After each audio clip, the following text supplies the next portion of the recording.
नमस्कार मंडळी, मोकाट कृषी विद्यापीठामध्ये तुमचं स्वागत आहे। आज आपण खरीप हंगामासाठी ज्या येणाऱ्या वेलवर्गीय ज्या भाज्या आहेत, फळभाज्या, त्याच्या संदर्भात आपण बोलणार आहोत। तर त्याच्या बियांची आपण आता ओळख करून घेतोय। त्या बिया अशा पद्धतीने आहेत। ह्या ज्या दिसत आहेत ह्या सगळ्या खरीप हंगामासाठी येणारे सगळे वेलवर्गीय भाज्या आहेत। तर तुम्हाला सांगायचं म्हणजे आपण आता सुरुवात करूया। हा काशी भोपळा आहे, ही दिसते ही पांढरी डफळ आहे, ही चॉकलेटी रंगाची डफळ आहे।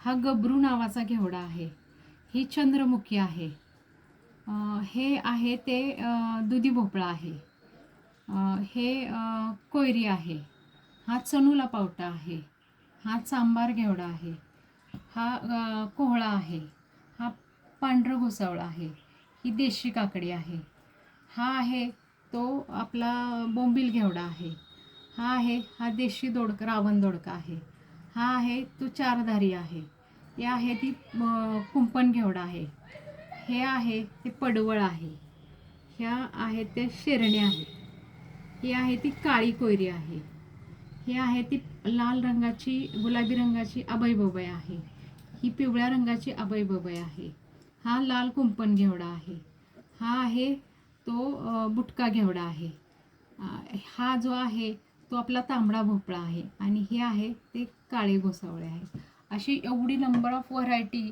आपण आपल्या मोकाट कृषी विद्यापीठामध्ये आपण याची दरवर्षी लागण करतो आणि ह्याची आपण बीज निर्मिती करतो। धन्यवाद।